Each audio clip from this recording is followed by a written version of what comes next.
berdosa. Dan ternyata itu terbentur dengan banyak norma-norma agama, Ustaz. Mungkin boleh Ustaz nasihatnya untuk kita semua di sini, Ustaz. Silakan Ustaz waktunya. Silakan Ustaz. Assalamualaikum warahmatullahi wabarakatuh. Alhamdulillahi rabbil alamin. Wassalatu wassalamu ala asyrafil mursalin. Nabiyyina wa maulana Muhammadin wa ala alihi wa sahbihi ajma'in. Wa ashhadu an la ilaha illallah wahdahu la syarika lah. Wa ashhadu anna Muhammadan abduhu wa rasuluh. Sallallahu alaihi wa ala alihi wa sahbihi wa man tabi'ahum bi ihsanin ila yaumiddin. Ibnu Mas'ud radhiyallahu anhu, kita kenal siapa beliau. Beliau adalah sahabat senior, bahkan dikatakan oleh beliau sendiri, ana sadisu sittah fil Islam. Aku adalah orang yang keenam yang pertama kali masuk Islam ketika fase dakwah di Mekah. Beliau pernah memberikan sebuah gambaran perbedaan cara pandang antara orang mukmin yang baik dengan orang fajir, orang yang ahli maksiat, dalam melihat perbuatan maksiat di hadapan matanya. Kata sahabat Abdullah bin Mas'ud radhiyallahu anhu, innal mu'mina yara dhunubahu ka'annahu fi asli jabalin yakhafu ayyaka alaih. Seorang mukmin itu melihat dosanya seolah-olah dia berada di bawah batu besar, yang hampir saja batu besar itu akan mengenainya. Wa innal fajira awil munafik, sementara orang yang rajin berbuat dosa atau manusia munafik, yara dhunubahu ka'annahu dhubabun waqa'a fi anfi. Dia melihat dosanya itu seperti seekor lalat yang hinggap di hidungnya. Thumma yaqulu hakadha fatara. Lalu kemudian dengan gampangnya dia usir itu lalat, kemudian lalat itu terbang. Maka gambaran orang yang dia jauh dari ketakwaan kepada Allah, dia merasa bahwasanya perbuatan dosa itu ringan. Seolah-olah dosa itu mudah untuk dia singkirkan. Dan dengan sebab seperti ini maka dia menganggap dosa itu sebagai hal yang biasa. Bagi para sahabat, berbuat dosa itu mereka punya cara pandang yang sangat menganggap dosa itu sebagai sesuatu yang sangat menakutkan. Yang itu ketika dibandingkan oleh Anas bin Malik antara kondisi sahabat dengan kondisi tabi'in. Tabi'in masih sangat dekat dengan zaman sahabat. Karena ini disampaikan oleh sahabat Anas kepada murid-muridnya, yang muridnya adalah para tabi'in. Anas bin Malik radhiyallahu anhu pernah mengatakan, wa innakum la ta'maluna a'mala yara 'inda a'yunikum adaqqa min asy-sya'ri. Kalian melakukan berbagai macam perbuatan yang menurut kalian anggap itu sebagai sesuatu yang lebih remeh dibandingkan rambut, lebih kecil dibandingkan rambut. Wa in kunna lana'uddu fi ahdin Nabi sallallahu alaihi wasallam minal mubiqat. Padahal dulu di zaman Nabi sallallahu alaihi wasallam kami menganggap perbuatan seperti itu bagian dari perbuatan yang membinasakan. Al-mubiqat itu sebutan lain dari perbuatan dosa besar. Sehingga kalau kondisinya demikian di masa tabi'in, apalagi di zaman yang jauh dari zaman Nabi sallallahu alaihi wasallam, dengan berbagai macam fitnah dan ujian yang dialami oleh manusia, baik berkaitan dengan ujian dalam urusan muamalah, ujian interaksi antar lawan jenis, dan aneka ujian yang lainnya. Sehingga manusia demikian mudah melakukan perbuatan dosa yang mungkin lebih parah kondisinya dibandingkan di zaman tabi'in. Kata Anas bin Malik, kalian melakukan berbagai macam amalan, kana inda a'yunikum adaqqa minasy-sya'ri, kalian anggap itu sebagai sesuatu yang lebih remeh, lebih kecil dibandingkan rambut. Wa in kunna lana'udduha fi ahdin Nabi sallallahu alaihi wasallam minal mubiqat. Padahal dulu di zaman Nabi sallallahu alaihi wasallam kami menganggap itu sebagai perbuatan yang membinasakan, perbuatan dosa besar. Selanjutnya, apa yang menyebabkan orang itu menggampangkan berbuat dosa? Saya akan mengambil pelajaran dari beberapa kisah yang Allah sebutkan dalam Al-Quran. Terutama cerita yang Allah sebutkan berkaitan dengan kondisi Bani Israel. Sehingga mereka menjadi manusia yang mudah melakukan perbuatan maksiat, mudah melakukan perbuatan dosa. Dan ada latar belakang kenapa mereka melakukan seperti itu. Al-Quran menyebutkan setidaknya ada 3 sebab kenapa manusia itu meremehkan perbuatan maksiat. Yang pertama adalah keyakinan bahwa orang itu akan dihukum di neraka hanya sebentar. Ketika dia punya perasaan, dia punya anggapan bahwasanya kalaupun saya masuk neraka paling juga cuman beberapa hari, cuman sebentar, habis itu dapat syafaat. Setelah dapat syafaat nanti bisa masuk surga. Yang dengan anggapan ini membuat mereka semakin berani untuk berbuat maksiat. Dan Allah Subhanahu wa taala ceritakan ini di surat Al-Baqarah.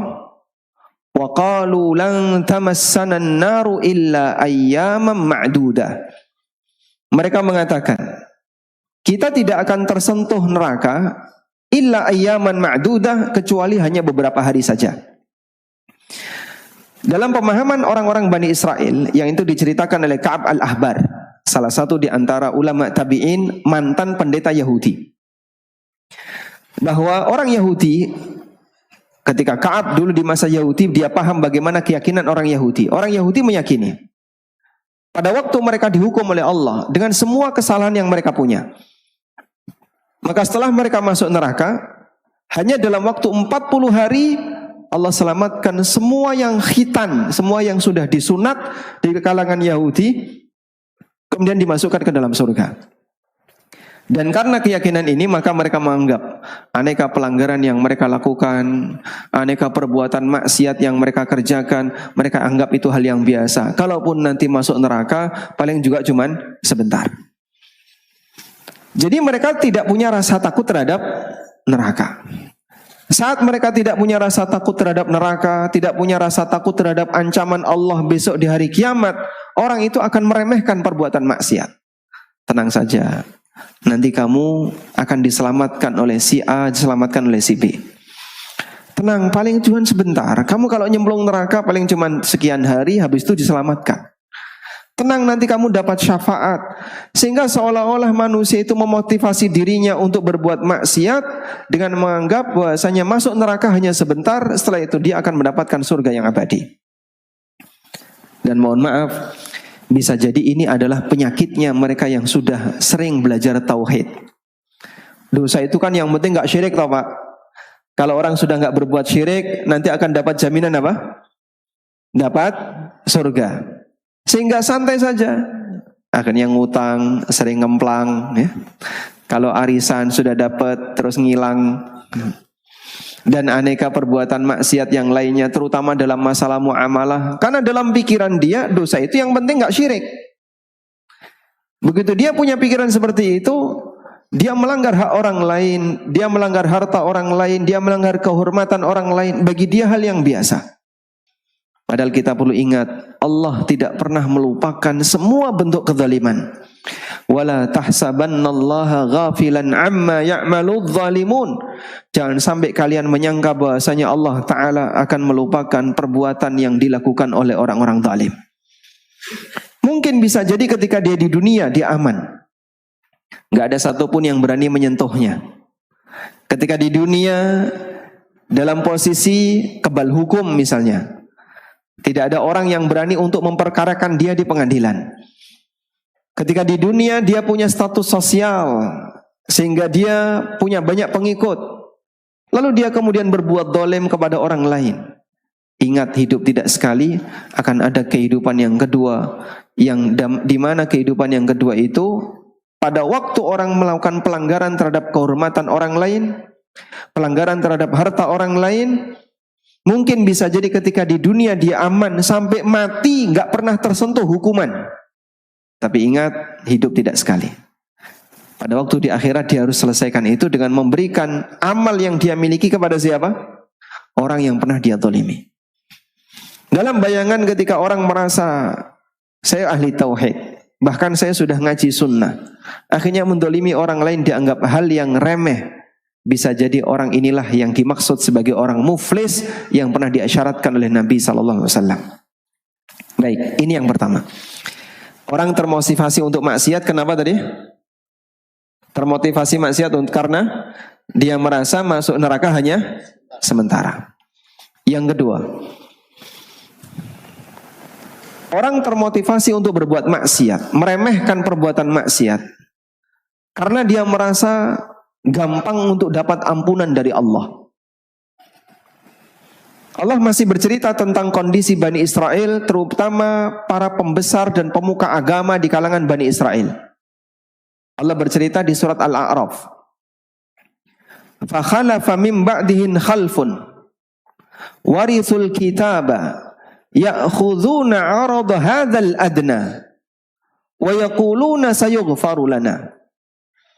Setelah para nabi, setelah generasi yang dibimbing oleh para nabi, kemudian muncul generasi-generasi jahat yang kata Allah warisul kitab, mereka mendapatkan warisan berupa Alkitab, dan Alkitab yang dimaksud adalah Taurat. Mereka dapat warisan Alkitab, dapat peninggalan Taurat dari bapak-bapaknya di kalangan Bani Israel. Namun mereka punya prinsip yang salah. Apa yang mereka lakukan? Mereka memberikan fatwa, tapi fatwanya bertentangan dengan kebenaran dalam rangka untuk bisa mendapatkan aradha hadzal adna, bisa mendapatkan harta yang sedikit, yaitu sogok berupa materi. Yang dikatakan oleh Allah sebagai aradha hadza al adna, sesuatu yang hina. Al adna artinya dani, sesuatu yang hina. Sehingga dia doyan sogok, dia doyan suap, dia mengambil harta orang lain. Dengan kemudian dia menetapkan sebuah hukum tidak sesuai dengan aturan Allah, tapi dalam keyakinannya wa yaquluna, dan mereka mengatakan sayughfaru lana, nanti kita akan diampuni. Dalam posisi ketika mereka mengubah hukum Allah, tapi mereka punya keyakinan sebentar lagi kita akan diampuni. Karena dalam pandangan dia, tenang saja, nanti selesai ini kita akan banyak istighfar, banyak mohon ampun kepada Allah. Yang penting setelah kita istighfar, banyak mohon ampun kepada Allah, nanti dosa kita akan hilang. Karena Allah itu Maha Pengampun. Kita harus husnudzon kepada Allah. Husnudzon kepada Allah sambil berbuat maksiat. Dan kita tahu bahasanya kebiasaan buruk orang Yahudi yang diceritakan oleh Allah dalam Al-Quran, mereka adalah makhluk yang paling doyan dengan yang namanya suap. Makhluk yang paling doyan dengan yang namanya riswah. Sampai diceritakan bahwa hakim Yahudi ketika dia membuat keputusan, diadililah orang-orang yang ada di hadapannya.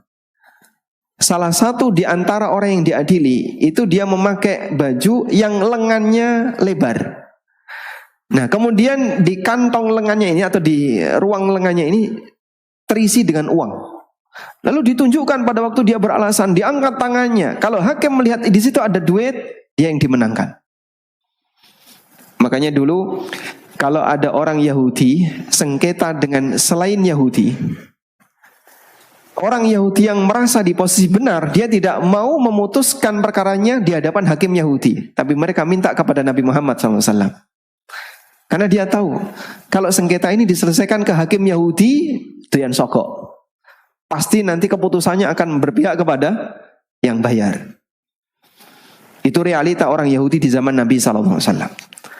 Tapi dalam keyakinan mereka, saya kan tokoh agama, dekat dengan Taurat, dekat dengan Alkitab, punya doa yang mustajab menurut dia. Lalu dia mengatakan, sayughfaru lana, sebentar lagi kita akan diampuni. Dan kadang mungkin kita punya pikiran seperti itu.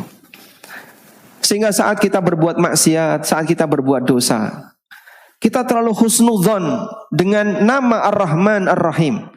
Allah Maha Pengasih dan Penyayang, Allah Maha Pengampun. Dalam posisi ketika kita sedang berbuat maksiat, kita mengharapkan ampunan sementara kita tidak tobat.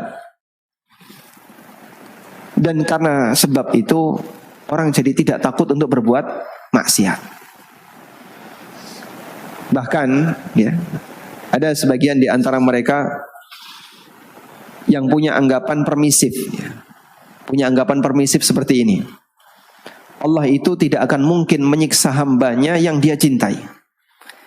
Sampai salah satu di antara tokoh yang mengajarkan prinsip permisif yang serba boleh, dia itu bilang kayak gini, besok kalau saya dimasukkan ke dalam neraka, maka neraka akan tak kencingi neraka itu. Masya Allah. Subhanallah dari ucapan orang ini. Dengan sombongnya dia bilang, kalau nanti saya dimasukkan ke dalam neraka, neraka akan saya kencingi. Karena Allah itu Ghafurur Rahim, tidak mungkin Allah akan menyiksa kita sebab Dia Maha Pengampun. Kita diajarkan keseimbangan. Makanya ada istilah khauf dan roja. Membangun rasa takut dan membangun rasa harap. Kalau kamu sedang berbuat maksiat, jangan besarkan roja. Jangan besarkan harapan. Karena justru akan membuat kita semakin termotivasi dan menganggap remeh perbuatan maksiat. Namun sebaliknya, kalau kita sedang berbuat maksiat, besarkanlah rasa khauf. Gak jaminan dosamu akan diampuni. Tetapi kan Allah Maha Pengampun dan Penyayang. Betul, tapi siapa yang jamin dosamu akan diampuni? Apalagi ketika orang itu berbuat dosa dan dia meremehkan dosa itu, maka bisa jadi dosa yang kecil jadi besar. Disebabkan karena apa? Meremehkan. Karena itulah jamaah yang dimulakan Allah, Allah menyampaikan dalam Al-Quran, Nabbi ibadi anni anal ghafurur rahim wa anna azabi huwal azabul alim. Sampaikan kepada para hambaku, Anni anal ghafurur rahim, bahwa aku adalah zat yang maha pengasih penyayang. Wa anna azabi huwal azabul alim, tapi siksaku adalah siksa yang sangat menyakitkan. Sehingga manusia diajarkan keseimbangan. Kamu jangan terlalu GR, jangan terlalu merasa kalau dosamu akan diampuni, karena enggak jaminan. Dan ingatlah bahwasanya azab Allah itu sangat menyakitkan. Karena itu Allah ingatkan dalam Al-Quran untuk mereka yang tenggelam dalam perbuatan maksiat. Ya ayyuhal insan, ma gharraka bi rabbikal karim. Wahai manusia, apa yang menyebabkanmu tertipu disebabkan karena murahnya Rabbmu, sehingga saat kau berbuat maksiat dibiarin. Masih bisa makan enak, masih bisa tidur nyenyak, masih bisa merasakan nikmatnya duren, masih bisa merasakan nikmatnya jalan-jalan, sementara kita tenggelam dengan perbuatan maksiat. Betapa pemurahnya Allah. Sehingga Anda bisa lihat seperti ini. Allah sebutkan dalam Al-Quran berkaitan dengan bagaimana Allah menghidupkan kembali makhluk yang malam harinya diwafatkan oleh Allah. Allahul ladzi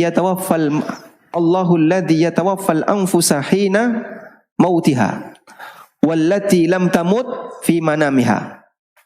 Dia sudah mati dan jiwa yang belum waktunya mati ketika dia dalam kondisi tidur. Di ayat yang lain Allah mengatakan, Allah menghidupkan jiwa yang tertidur, yang dia mati sesaat. Wa ya'lamu ma jarahtum bin nahar. Meskipun dia tahu apa yang kalian lakukan di waktu siang. Maksudnya begini. Saat kita tidur jamaah, kita diwafatkan sementara oleh Allah. Dengan kasih sayang Allah, arwah kita yang ditahan sementara itu dikembalikan oleh Allah. Padahal Allah tahu ini hamba ketika dia dibangunkan nanti dia akan berbuat maksiat. Ini makhluk. Saat dia diberi kesempatan hidup, dia dibangunkan kembali, ini makhluk akan berbuat maksiat. Dia akan durhaka kepada penciptanya. Dalam posisi dia dikembalikan lagi arwahnya. Ibaratnya begini ya. Ada karyawan yang dia misalnya dikasih hukuman oleh perusahaan. Diskor, kamu nggak boleh kerja selama 1 bulan. Lalu karyawan ini minta maaf, kemudian dimaafkan oleh pihak perusahaan. Tapi perusahaan tahu, setelah dimaafkan dan diterima lagi sebagai karyawan, perusahaan tahu orang ini pasti akan korupsi lagi, atau dia akan berbuat salah lagi. Kira-kira tergambar nggak perusahaan kayak gitu, Pak? Ada nggak kayak gitu, Pak? Nggak mungkin ya. Sehingga ketika ada perusahaan, dia punya karyawan ini punya pengalaman banyak sekali pelanggaran. Aneka rentetan pelanggaran dia lakukan. Sampai kemudian karyawan ini diskors. Nggak boleh kerja sehari. Besok lagi dia diterima. Tapi perusahaan tahu track record ini nggak bakalan hilang. Nanti dia akan ngulangi yang sama. Saya yakin pasti dia akan dikeluarkan selamanya. Track record kita berbuat maksiat itu sepanjang usia kita sejak balik. Sampai ada yang usianya 60 tahun, sekian puluh tahun, isinya maksiat banyak sekali. Tapi Allah selalu menghidupkan kita setiap hari. Kita bangun lagi, kemudian dicabut nyawanya sementara, dibangunkan lagi, padahal dia tahu ini orang ketika bangun nanti dia akan maksiat. Itulah kasih sayang Allah Subhanahu wa taala. Namun semacam ini jangan sampai membuat kita jadi tertipu sehingga meremehkan perbuatan maksiat. Yang ketiga, Allah bercerita tentang saudara-saudaranya Yusuf. Apa yang mau dilakukan oleh saudaranya Yusuf? Mereka ingin menyingkirkan Yusuf karena menganggap apa? Yusuf ini adalah orang yang ganggu mereka terhadap interaksi dengan bapaknya karena bapaknya senang Yusuf. Ketika mereka sedang musyawarah, rapat, apa yang harus dilakukan untuk menyingkirkan Yusuf? Ada banyak sekali usulan. Salah satu di antara mereka ada yang mengusulkan seperti ini. Uqtulu Yusufa awitrahuhu ardan yakhlu lakum wajhu abikum wa takunu min ba'dihi qauman salihin.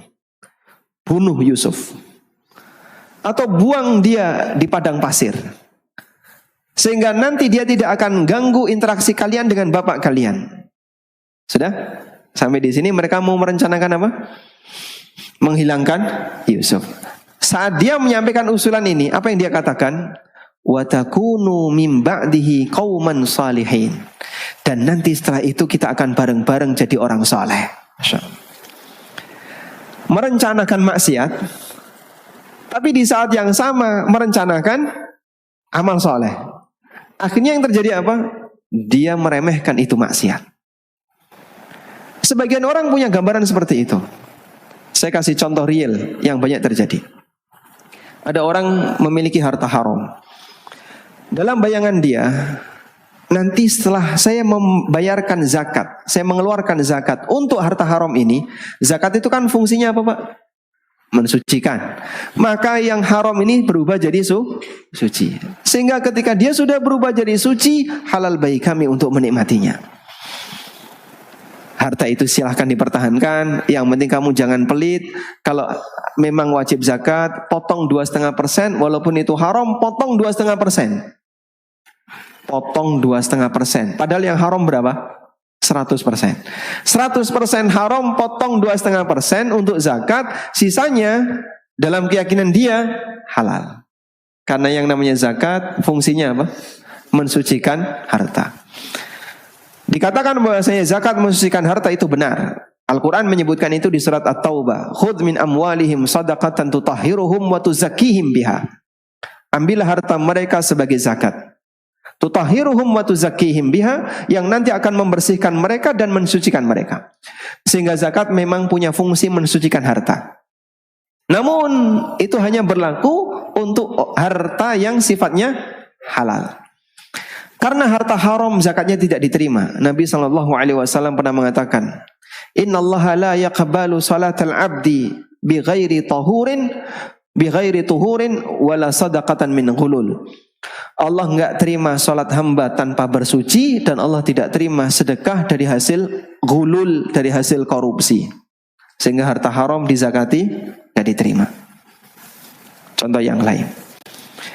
Ada orang berbuat maksiat. Di tengah dia berbuat maksiat, dia ngebayangin, Pak, katanya sholat itu bisa menghapus dosa, bisa jadi kafarah dosa.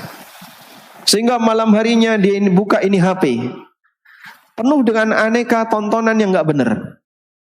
Tapi dalam keyakinan dia, besok jangan lupa bangun sebelum subuh, lalu lakukan sholat di sepertiga malam terakhir. Allah Maha Pengampun ketika itu. Setelah itu sholat subuh, dosamu habis.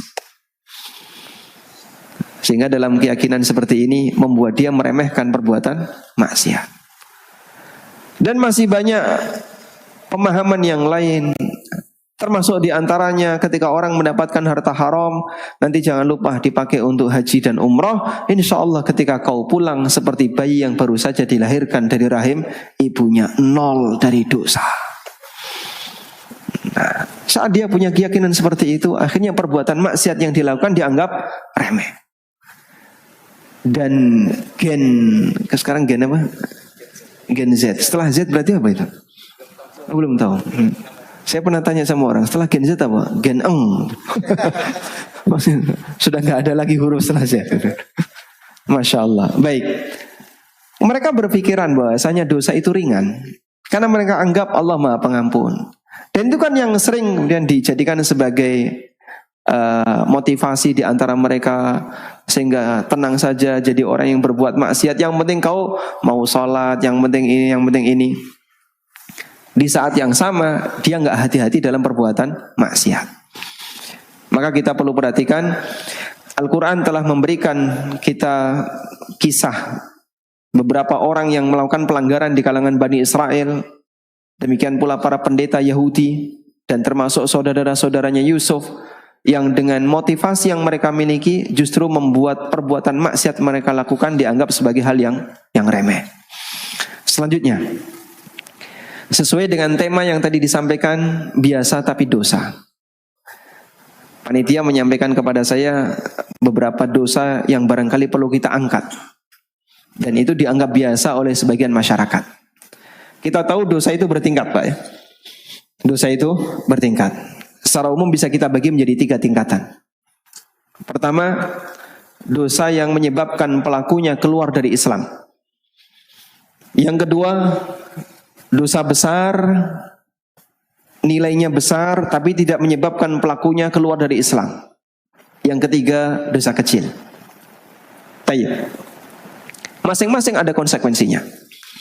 Meskipun para ulama berbeda pendapat, ada nggak sih dosa yang bisa disebut sebagai dosa kecil? Ada yang mengatakan, enggak, semua dosa itu ya dosa besar. Namun pendapat yang benar, ada dosa besar dan dosa kecil. Salah satu di antara dalilnya adalah firman Allah Ta'ala di surat Al-Kahfi, ketika orang kafir memegang kitab catatan amal yang diberikan oleh Allah kepada mereka, maka mereka mengatakan, wa qalu ma hadzal kitabi la yughadiru saghiratan wala kabiratan illa ahsaha. Kitab apa ini? Semuanya yang besar maupun yang kecil masuk di dalamnya. Dan di situ ada kalimat la yughadiru saghiratan wala kabiratan illa ahsaha. Semua yang besar maupun yang kecil ada di dalamnya. Sehingga dari ayat ini menunjukkan bahwasanya dosa ada yang besar dan ada yang kecil. Baik. Dalam memandang dosa kecil, jangan melihat dosanya. Sebagian ulama memberikan nasihat.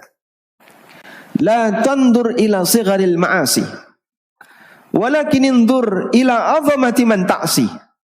Jangan kau lihat kecilnya dosa, tapi lihatlah keagungan zat yang kau bermaksiat kepadanya. Meskipun itu dosa kecil, tapi kau bermaksiat kepada siapa? Zat yang maha azim, zat yang maha besar, zat yang maha agung, Allah Subhanahu wa ta'ala. Sehingga meskipun itu disebut sebagai saghair, disebut sebagai dosa kecil, tapi ketika kita memandang perbuatan dosa itu, perhatikanlah, kau sedang bermaksiat kepada siapa. Jangan lihat kecilnya dosa. Dengan cara demikian, apabila orang itu punya ta'zim kepada Allah Subhanahu wa ta'ala, maka dia akan lebih waspada walaupun itu berhadapan dengan dosa kecil. Selanjutnya, saya akan sebutkan beberapa praktek dosa yang dianggap biasa, dimulai dari dosa besar. Atau dimulai dari dosa jenis yang pertama, yaitu dosa kekufuran. Bapak Ibu yang kami hormati, yang namanya budaya terkadang bergeser. Dan mungkin kondisi yang ada di daerah dengan kondisi yang ada di kota berbeda. Namun bisa jadi walaupun berbeda bentuk, tapi nilainya sama. Mungkin kalau kita bicara di daerah di mana klenik masih dominan, aneka perdukunan masih kuat pengaruhnya, dosa yang sampai pada taraf menyebabkan orang keluar dari Islam mungkin yang paling banyak kesyirikan. Tapi barangkali itu di daerah perkotaan berbeda.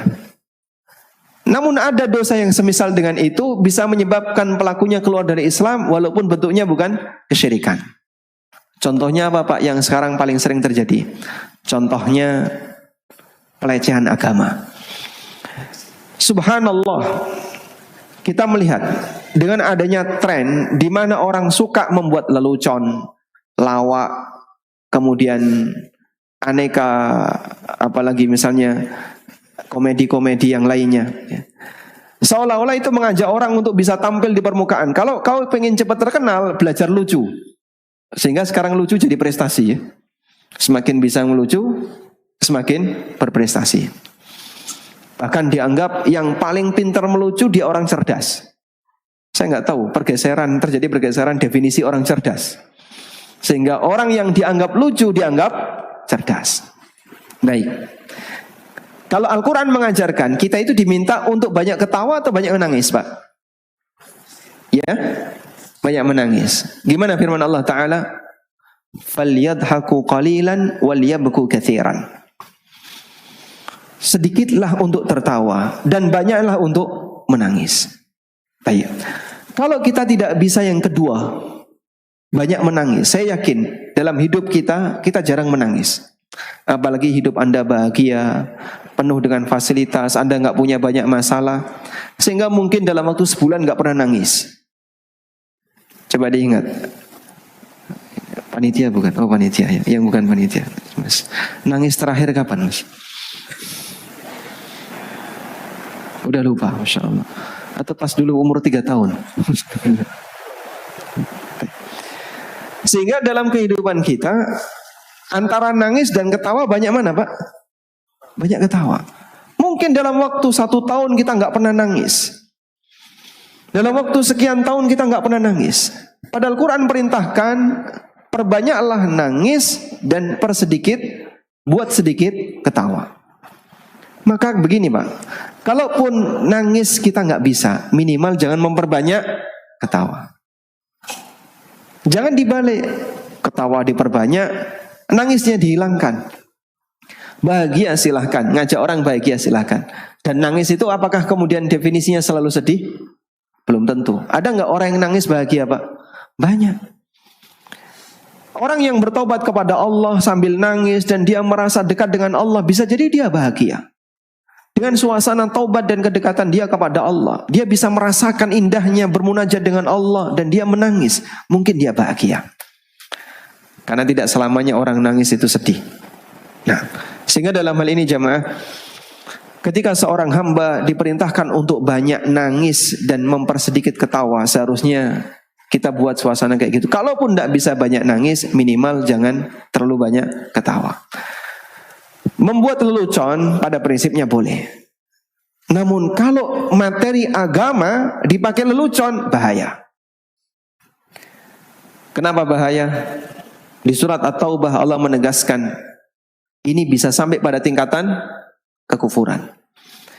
Pernah satu ketika ada orang yang munafik yang membuat lelucon tentang Nabi Muhammad SAW dan para sahabatnya.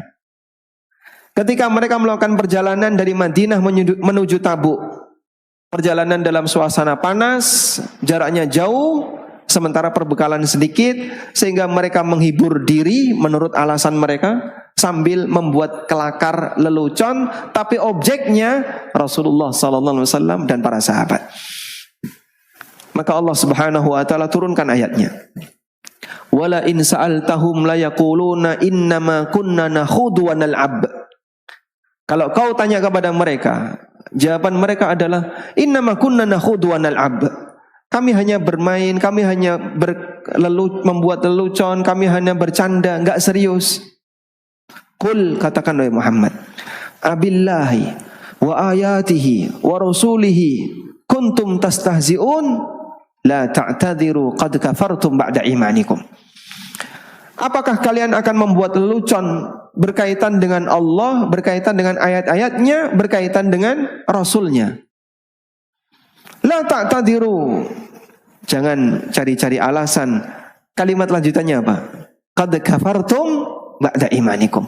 Kalian telah kufur padahal sebelumnya kalian beriman. Dan seperti ini pelanggarannya banyak sekali. Sampai kemudian terjadi di banyak posisi ya.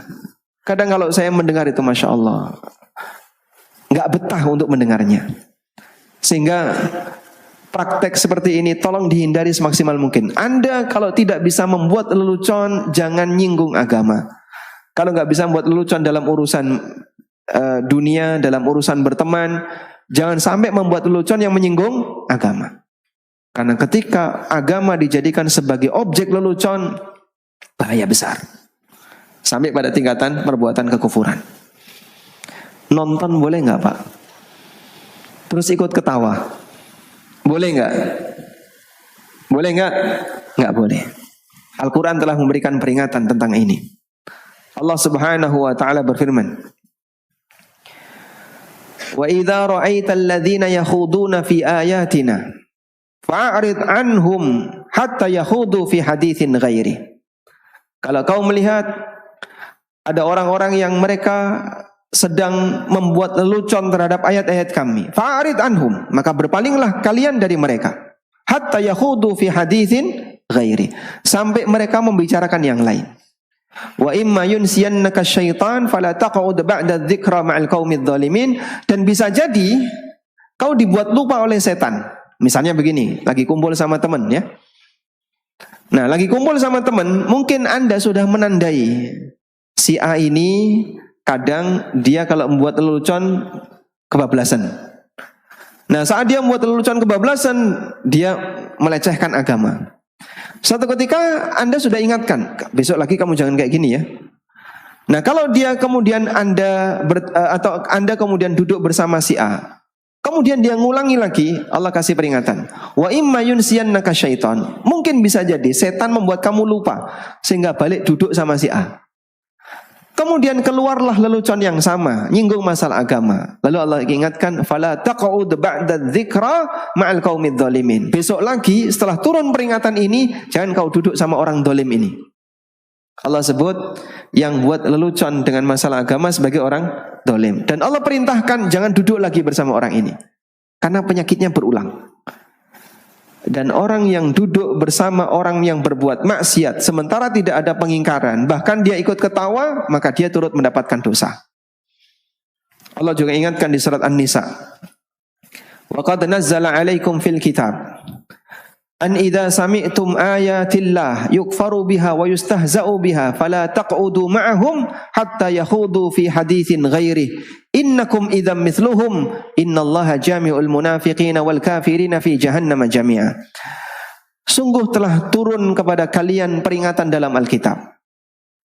An idza sami'tum ayatillah yukfaru biha wa yustahza'u biha. Kalau kalian mendengar ayat-ayat Allah diingkari dan dipakai lelucon, fala taqudu ma'ahum, jangan kalian duduk bersama mereka. Innakum idzam mithluhum, karena kalau kau duduk bersama mereka berarti kalian sama seperti mereka. Kata Syekh Sa'di rahimahullah ketika menafsirkan ayat ini, li'anna man radiya bil kufri kafa'ilihi, karena orang yang ridho terhadap praktek kekufuran sama sebagaimana pelakunya. Enggak boleh nonton, enggak boleh ikut ketawa, jangan didukung sepeser pun, bahkan kalau bisa mengingkari. Sehingga mungkin ya, kita nggak sengaja nonton. Sebenarnya kita nggak punya minat untuk itu, tapi kita nggak sengaja nonton. Atau hanya sebatas ada bukti, ini bukti dia telah membuat lelucon dalam masalah agama. Harus ada pengingkaran. Karena kalau di situ sampai ada unsur ridho, maka yang terjadi apa? Allah katakan, innakum idzam mithluhum. Berarti kalian sama seperti mereka. Ini bukan masalah remeh, Pak. Ini masalah serius. Sehingga praktek seperti ini, kalau bisa kita bareng-bareng untuk memerangi. Jangan sampai ada yang namanya praktek lelucon dalam masalah agama.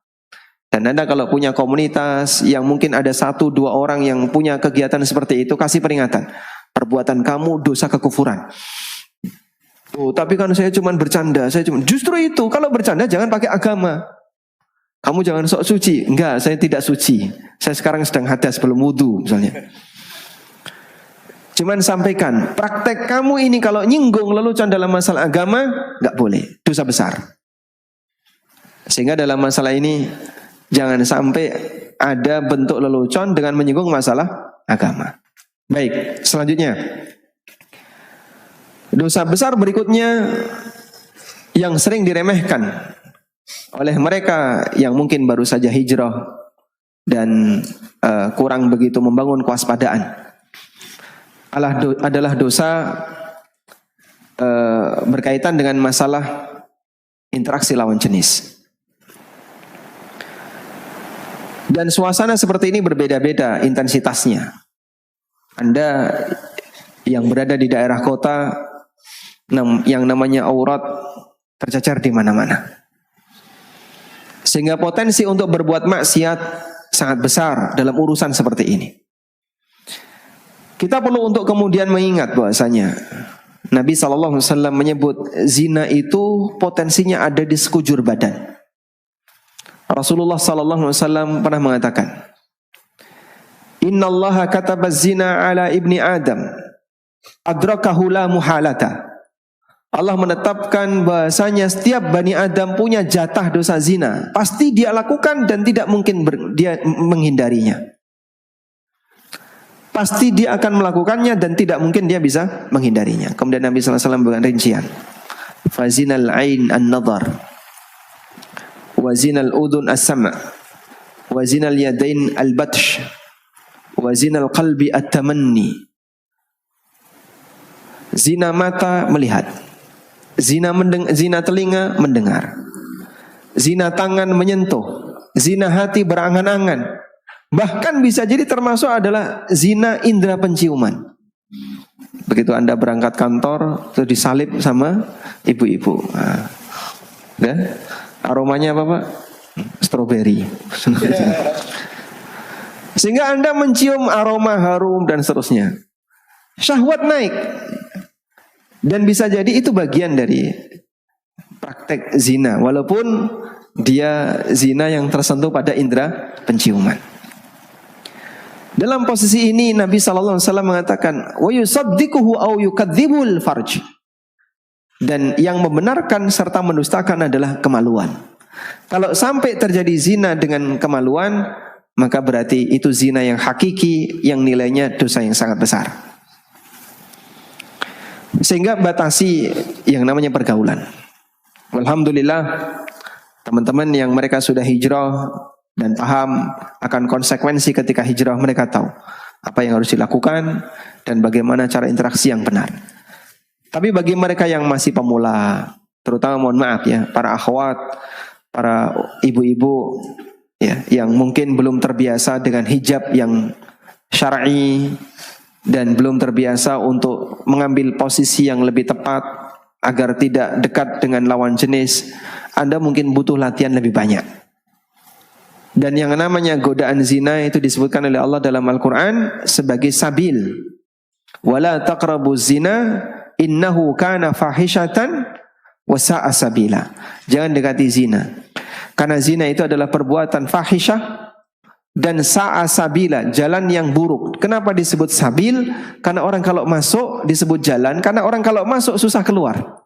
Ibarat orang yang sudah berada di sebuah trek jalan, dia akan susah untuk balik arah dan seterusnya.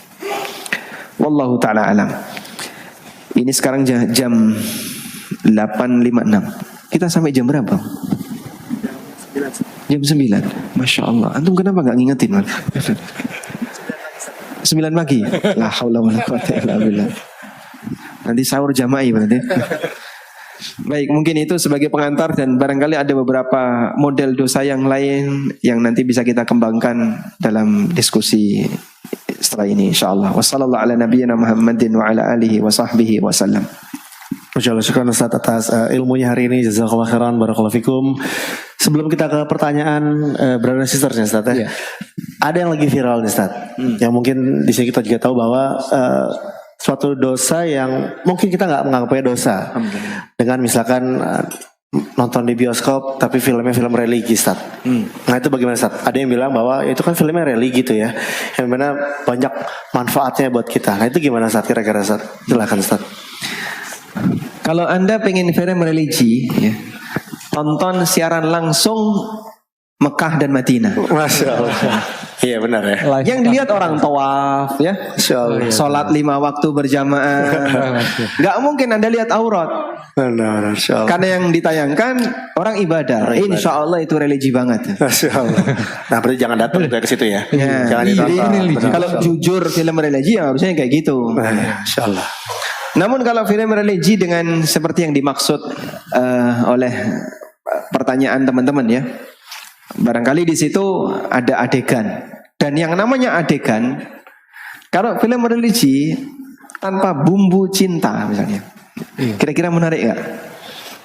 Kurang Ustaz ya. Kurang ya. Belum pernah ada Kurang sih. gurih kayaknya. Karena kan sekarang begini, kalau nggak kekerasan ya, Iya. horor, Iya, cinta. cinta. Cuman itu saja. Film kan penekanannya 3 ini. Iya. Jarang kok kemudian film menampilkan apa misalnya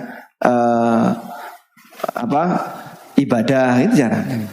Sehingga rata-rata yang ditekankan, yang disentuh perasaannya ya di 3 ini. Begitu. Masya Allah. Dan ketika itu sudah berbicara tentang cinta dan turunannya, lalu ada adegan. Kira-kira yang beradegan itu sudah mahram atau pasangan suami istri atau mahram atau bukan? Biasanya Bukan, sih enggak. biasanya. Ya. Biasanya enggak ya? Enggak, iya. Hah? Kakak ade juga bukan kayaknya Ustaz. Bukan kakak adik. Bukan kakak ade juga Ustaz. Berarti tidak kenalan ya? Enggak belum kenal Ustaz. Belum kenal, Ustaz. Biasanya kan bukan mahram ya. Bukan. Tapi ketika posisi mereka bukan mahram, kemudian sentuhan dan aneka adegan-adegan yang lain, dan kita nonton, berarti kita sedang nonton orang yang melakukan adegan maksiat. Maksiat. Oh. Kalau kita ketemu orang yang sedang berbuat maksiat, maka seharusnya kita lakukan apa? Jauh. Nabi SAW mengatakan, Man ra'a minkum munkaran falyughayyirhu biyadi. Fa illam yastati fa bilisani, fa illam yastati fa biqalbi, wa dzalika adhaful iman. Kalau kau lihat kemungkaran, maka ubah dengan tangan. Kalau enggak bisa dengan lisan. Kalau enggak bisa dengan hati. Dan kata Nabi SAW, dengan hati itu derajat iman yang paling rendah. Oleh karena itu, ketika orang mengubah kemungkaran dengan hati, bentuknya adalah dia membencinya, enggak suka. Dan karena dia enggak suka, maka dia menghindar. Bagaimana mungkin ada orang yang mau nonton sementara dia enggak suka? Saya mau nonton film yang saya enggak suka. Beli tiket untuk menolak dengan hati gitu, Ustaz. Dia beli tiket Untuk dengan mengingkari semangat hati. untuk menolak. Mungkin. Susah ya. Orang yang namanya nonton film, latar belakangnya apa? Penasaran. Atau saya sudah nonton trailernya, kayaknya bagus. Sehingga ada keinginan untuk nonton dari awal sampai akhir, sampai selesai. Ada ketertarikan. Gak kebayang ada orang pengen nonton film, yang film itu dia gak suka. Pasti gak bakalan nonton dia. Nah, kalau kemudian yang terjadi, melihat maksiat, bukan mengingkari dengan hati, tapi menikmati. Berarti 3 ini sudah gak ada semuanya. Orang yang melihat maksiat, dia tidak mengingkari dengan tangan, dengan lisan, dan juga tidak mengingkari dengan hati. Buktinya dia menikmati. Berarti 3 ini sudah tidak ada semua. Padahal yang ketiga itu disebut sebagai tingkatan iman yang paling rendah. Berarti tingkatan iman dia yang paling rendah dalam masalah amar ma'ruf nahi mungkar. Dicatat di sini ya. Tingkatan iman dalam masalah amar ma'ruf nahi mungkar tidak ada. Berarti Pak, apakah dia sudah nggak punya iman? Punya. Dia punya iman di cabang yang lain. Dia punya iman la ilaha illallah, dia punya iman salat, dia punya iman ibadah puasa, dia punya iman ibadah yang lain. Tapi iman untuk amar ma'ruf nahi mungkar di posisi ini mungkin dia nggak ada. Karena dia menikmati orang yang sedang berbuat maksiat. Makanya kalau ada orang berbuat maksiat seharusnya dia menghindar. Menghindar ya. Wallahu a'lam. Masya Allah. Oke, baik. Berarti kita sekarang langsung tanya jawab ke brothers. Iya. Ada yang mau bertanya? Berada dulu. Ya dulu tadi Depan sini. Oke. nomor pertama dia langsung ngangkat. Insya Allah silakan. Bismillah. Assalamualaikum warahmatullahi wabarakatuh. Waalaikumsalam warahmatullahi wabarakatuh. Sebelumnya terima kasih untuk Rabanian udah mendatangkan Ustadz Amin Nurbait di sini. Sebelumnya di Meruya ya Ustadz. Oke, izin bertanya Ustadz, saya backgroundnya adalah pekerja di industri media kreatif, itu media audio visual. Nah, biasa membuat program-program, itu salah satunya adalah programnya podcast. Nah,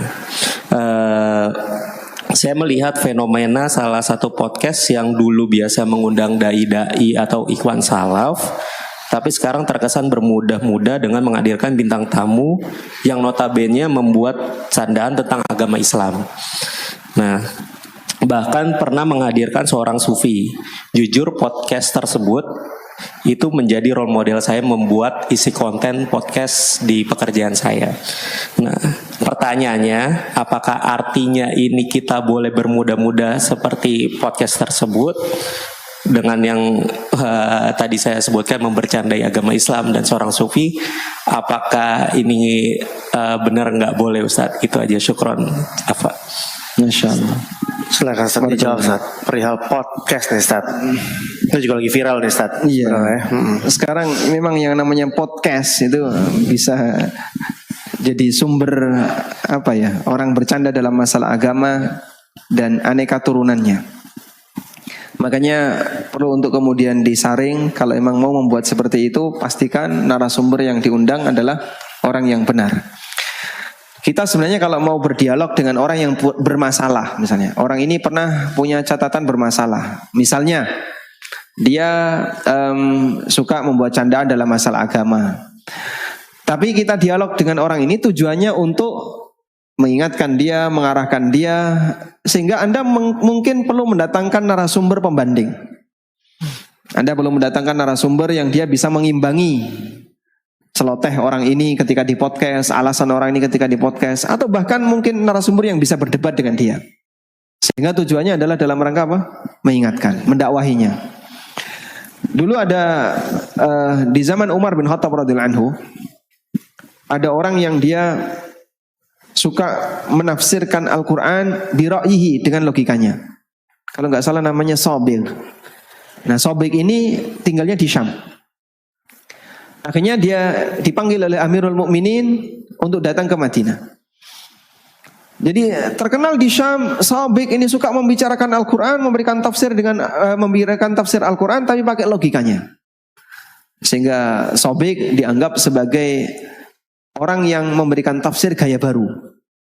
Begitu sampai di Madinah, disuruh menghadap Umar. Begitu datang ke tempatnya Umar, langsung dicambuk ini Sobik. Lalu Sobik beralasan, sehingga dia sempat berdebat dengan Amirul Mukminin, tapi dibantah oleh Umar bin Khattab radhiyallahu anhu. Karena kalau kita bicara Al-Quran, tidak boleh dengan sebatas menggunakan logika. Man qala fi kitabillahi bira'yihi, barang siapa yang berbicara tentang kitabullah dengan menggunakan ra'yunya, dengan menggunakan logikanya, maka dia akan binasa. Sehingga kalau sebatas mengundang orang bermasalah untuk kemudian dia diingatkan dan dia disudutkan, itu boleh. Atau bahkan kita punya dalil yang lebih dekat dengan Rasulullah SAW. Ada seorang dukun yang sangat terkenal, manjur, ya, namanya Ibnu Sayyad, dan dia sudah hidup di zaman Nabi SAW. Bahkan sampai diisyaratkan bahwa Ibnu Sayyad ini calon Dajjal. Akhirnya Umar bin Khattab radhiyallahu anhu minta izin kepada Rasulullah SAW. Ya Rasulullah, saya pengen bunuh Ibnu Sayyad. Kemudian kata Nabi SAW, kalau betul dia calon Dajjal, kau nggak bakalan mungkin bisa membunuhnya. Karena Dajjal itu pasti akan muncul di akhir zaman. Tapi kalau dia bukan calon Dajjal, dengan alasan apa kau membunuhnya? Ya.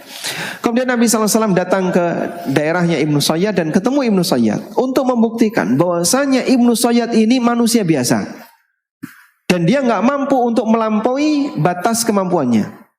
Akhirnya setelah Nabi SAW menghadap Ibnu Sayyad dites.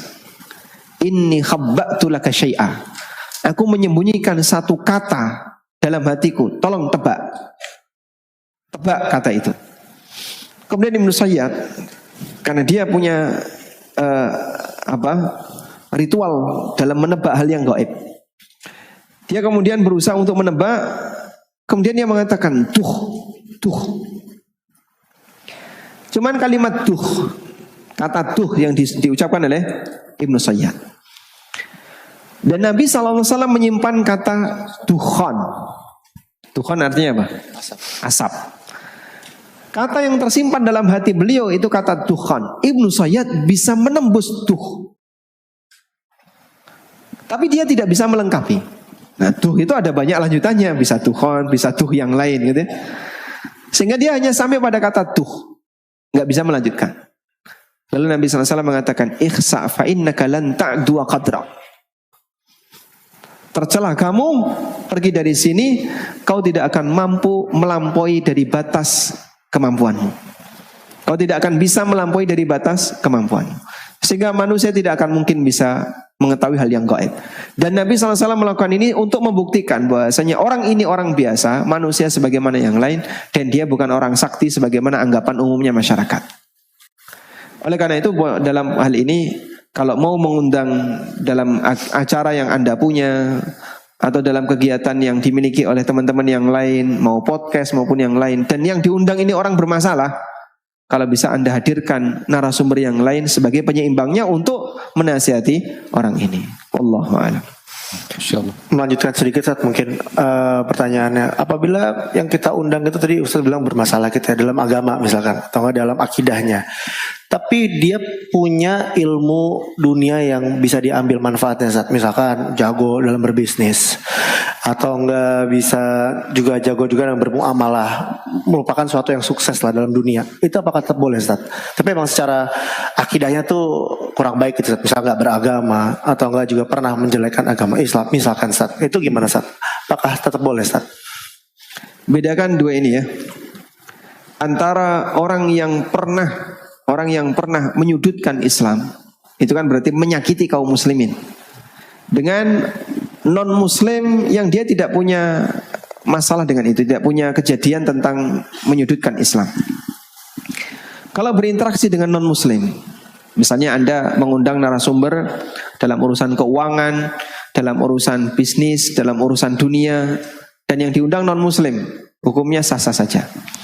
Dan dulu para sahabat mereka menjadikan para tawanan orang-orang musyrikin untuk ngajari baca tulis kepada anak-anak kaum muslimin, sehingga belajar urusan dunia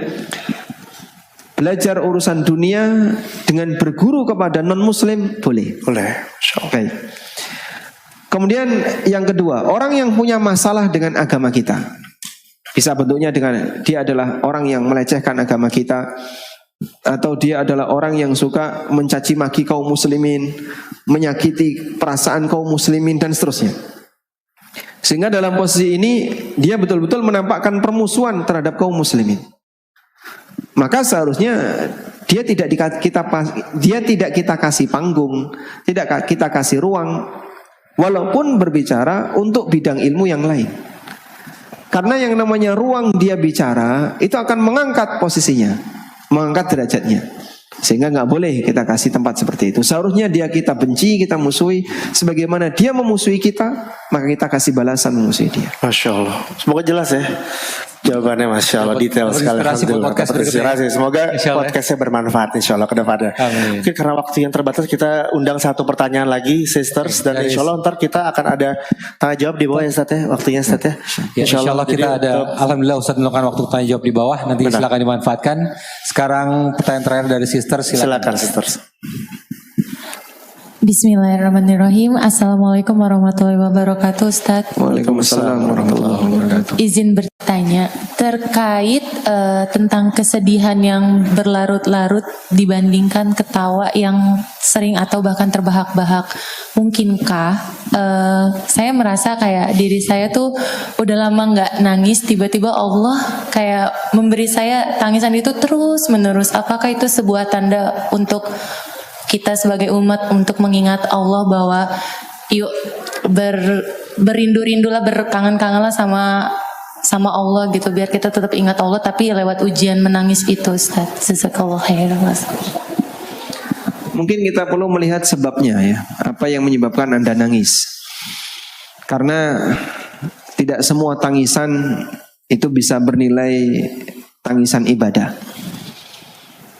Ketika orang itu nangis, tapi yang dia tangisi adalah misalnya bencana dunia, atau karena dia kehilangan salah satu peluang dunia dan seterusnya, itu tangisan yang sifatnya duniawi.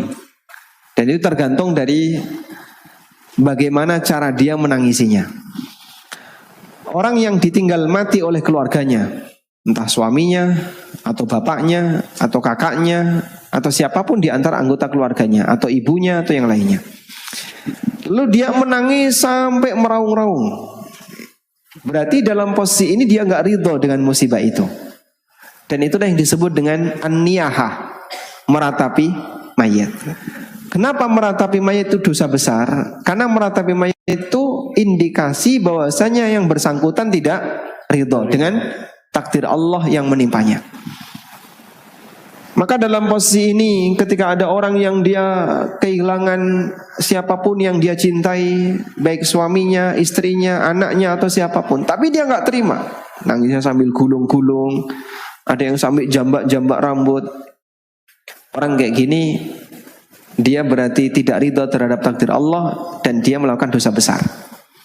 Yang kedua, sebatas tangisan karena pelampiasan kesedihan. Ini pernah dilakukan oleh Nabi SAW ketika putra beliau yang bernama Ibrahim meninggal. Pada waktu Nabi SAW menggendong Ibrahim yang baru saja meninggal dunia. Ibrahim meninggal di usia 1 tahunan. Di usia 1 tahun ya, dan itu lucu-lucunya bayi. Dalam posisi ketika beliau menggendong Ibrahim, keluarlah air mata. Ditanya oleh sahabat, "Ya Rasulullah, tabki? Ya Rasulullah, Anda nangis?" Kemudian apa jawab Nabi SAW? Innaha rahmah. Ini adalah tangisan kasih sayang. Sehingga orang yang dia punya kasih sayang, ketika dia kehilangan orang yang dia cintai. Dan Ibrahim ini Masya Allah sangat dicintai oleh Nabi SAW. Karena beliau tidak punya anak laki-laki. Tinggal Ibrahim ini anak laki-laki. Anak laki-laki sebelumnya dari Khadijah sudah meninggal. Ibrahim ini anak laki-laki yang beliau dapatkan dari siapa? Maria. Bukan Maryam ya, Maria Al-Qibtiyah. Yang kemudian beliau berharap agar anak ini bisa dewasa. Meninggal di usia 1 tahun dan Nabi SAW menangis. Sahabat tanya, "Ya Rasulullah, tabki? Apakah Anda menangis? Kenapa Anda menangis?" Kemudian Nabi SAW mengatakan, "Inna la nu'adzabu bihadza wa inna ma nu'adzabu bihadza." Kita tidak dihukum disebabkan karena ini, yaitu tangisan, tapi kita dihukum disebabkan karena ini, yaitu lisan. Sehingga kalau orang dia nggak terima, kemudian dia mengucapkan kalimat-kalimat yang menunjukkan nggak ridho, maka dia akan dihukum oleh Allah karena dia tidak ridho terhadap takdir Allah Subhanahu Wa Taala. Kemudian ada tangisan yang ketiga, yaitu tangisan karena taubat kepada Allah, karena teringat dosanya, atau karena dia merasa punya kedekatan dengan Allah, bermunajat dengan Allah. Insya Allah inilah tangisan yang bisa memadamkan api neraka. Itulah tangisan-tangisan yang dimiliki oleh orang-orang saleh. Ibnu Abbas radhiyallahu anhu, di pipi beliau itu seperti ada garis. Sehingga garis itu jadi tanda wajah beliau. Seperti ada garis. Kalau cuma nangis sekali Pak, gak bekas. Saking seringnya sampai bekas. Kira-kira berapa kali Pak beliau nangis? Wallahu a'lam. Saking seringnya beliau menangis sampai ada garis di pipi Ibnu Abbas radhiyallahu anhu. Dan nangis di malam hari itu hal yang biasa dilakukan oleh para sahabat. Abu Bakar As-Siddiq radhiyallahu anhu terkenal sebagai manusia yang baka, gampang nangis. Ketika membaca Al-Quran, kemudian menyinggung tentang ayat-ayat yang berisi surga dan neraka, nangis. Utsman bin Affan ketika beliau ziarah ke kuburan, beliau nangis. Dan beberapa sahabat yang lainnya, mereka adalah orang-orang yang rajin menangis. Dan itulah tangisan-tangisan yang bernilai pahala, karena mereka menangis ingat dengan suasana di yaumil akhir, karena ketakutan mereka kepada Allah Ta'ala, sehingga mereka menangis. Yang mungkin seperti ini jarang kita alami. Dan coba kita berlatih untuk itu, bukan dalam rangka nyari perhatian di kesendirian, saat tidak ada satupun orang yang lihat kita beribadah. Coba kita buat suasana kita bisa menangis